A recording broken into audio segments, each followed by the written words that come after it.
Telugu Desam party జాతీయ ప్రధాన కార్యదర్శి, రాష్ట్ర మంత్రి నారా లోకేష్ జన్మదిన వేడుకలను టీడీపీ శ్రేణులు ఘనంగా నిర్వహించారు.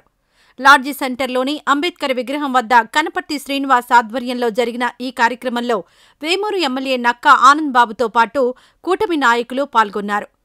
గత ప్రభుత్వంలో గాడి తప్పిన విద్యా వ్యవస్థను గాడిలో పెట్టేందుకు తనదైన ఆలోచనలతో విద్యార్థులకు మేలు జరిగేలా మంత్రి నారా లోకేష్ చర్యలు తీసుకుంటున్నారని ఎమ్మెల్యే నక్కా ఆనంద్ బాబు అన్నారు. లాడ్జి సెంటర్ అంబేద్కర్ విగ్రహం వద్ద టీడీపీ నాయకులు కనపర్తి శ్రీనివాసరావు ఆధ్వర్యంలో నిర్వహించిన నారా లోకేష్ జన్మదిన వేడుకలలో నక్కా ఆనంద్ బాబుతో పాటు డేగల ప్రభాకర్, పిల్లి మాణిక్యాలరావు, మద్దిరాల మేనీ ఇతర నాయకులు పాల్గొన్నారు. రాష్ట్ర అభివృద్ధి కోసం తన పుట్టినరోజును కూడా పక్కన పెట్టి దావోస్లో పారిశ్రామికవేత్తలతో మంత్రి నారా లోకేష్ చర్చలు జరపడం హర్షణీయమని ఆనంద్ బాబు తెలిపారు. కార్యకర్తల సంక్షేమం కోసం కృషి చేస్తున్న లోకేష్ ప్రజాసేవలో ఉన్నత శిఖరాలను అధిరోహించాలని నాయకులు ఆకాంక్షించారు. రాబోయే రోజుల్లో తెలుగుదేశం పార్టీలో భవిష్యత్ తరాలకి బ్రహ్మాండమైనటువంటి నాయకత్వం లోకేష్ రూపంలో దొరికిందనేది యథార్థం. ఈరోజు 1 కోటి మంది సభ్యులు వాళ్ళ యొక్క సంక్షేమం గతంలో కూడా అధికారంలో లేనప్పుడు కూడా కార్యకర్తల సంక్షేమ నిధి ద్వారా అనేక మందిని ఆదుకున్నటువంటి వ్యక్తి నారా లోకేష్ గారు. అటు కార్యకర్తల సంక్షేమం, అదేవిధంగా రాష్ట్ర ప్రజలు, రాష్ట్రంలో ఉన్నటువంటి నిరుద్యోగ యువత విద్యార్థుల భవిష్యత్తు నిరంతరం ఆలోచిస్తూ ముందుకు పోతున్నటువంటి వ్యక్తి నారా లోకేష్ గారు. వారు మరిన్ని 100 వసంతాలు ఈ జన్మదిన వేడుకలు నిర్వహించుకోవాలి. వారి కోసం కాదు, రాష్ట్ర భవిష్యత్తు కోసం, తెలుగుదేశం పార్టీ భవిష్యత్తు కోసం.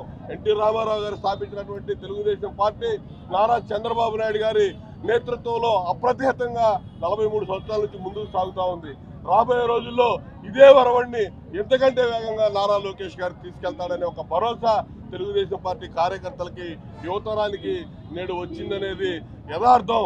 ఇవాళ వారి జన్మదిన వేడుకలు జరుపుకునేటువంటి ప్రతి ఒక్కరికి కూడా హృదయపూర్వక శుభాకాంక్షలు తెలియజేస్తూ భగవంతుడు వారికి మంచి ఆయుర్వేదాన్ని ఇచ్చి ఈ రాష్ట్ర భవిష్యత్తును ముందుకు తీసుకెళ్లే దానిలో ప్రధాన భూమికి పోషించే విధంగా శక్తియుక్తుల్ని ప్రసాదించాలని చెప్పి కోరుకుంటూ వారికి హృదయపూర్వక జన్మదిన శుభాకాంక్షలు తెలియజేస్తూ ఇవాళ దేశవ్యాప్తంగా తెలుగుదేశం పార్టీ శ్రేణులు ఉత్సాహంగా నారా లోకేష్ గారి జన్మదినోత్సవాన్ని జరుపుకుంటా ఉన్నారు.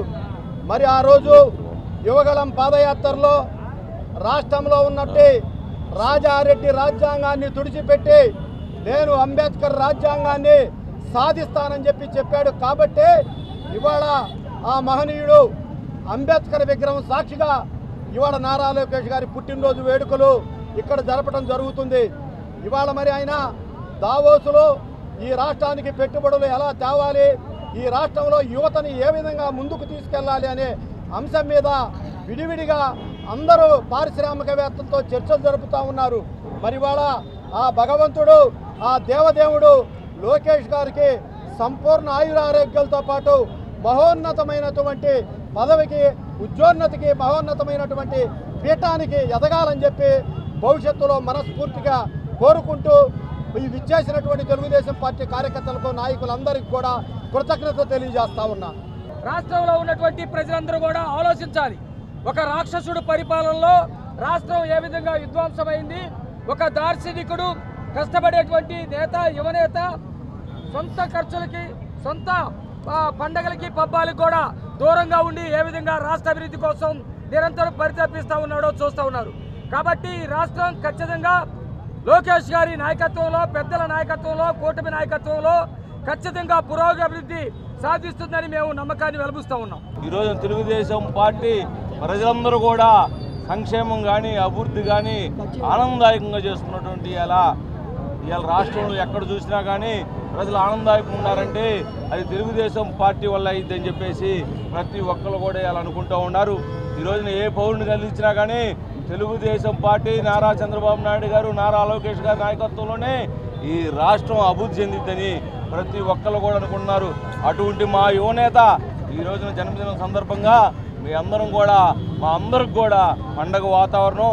ఇంకొకసారి నారా లోకేష్ గారికి జన్మదిన శుభాకాంక్షలు తెలియజేస్తూ ఉన్నాను. రానున్నటువంటి రోజుల్లో ఈ రాష్ట్రంలో చదువుకున్నటువంటి ప్రతి ఒక్క విద్యార్థికి ఉద్యోగాల అవకాశాలు కల్పించేటువంటి పరిస్థితి ఉందని చెప్పి కూడా ఈ సందర్భంగా తెలియజేసుకుంటూ వారికి రానున్నటువంటి రోజుల్లో దేవుని యొక్క ఆశీర్వాదాలు ఉండాలని, ఇంకా ఉన్నతమైనటువంటి స్థానానికి రావాలని చెప్పి కూడా కోరుకుంటూ సెలవు తీసుకుంటా ఉన్నాం.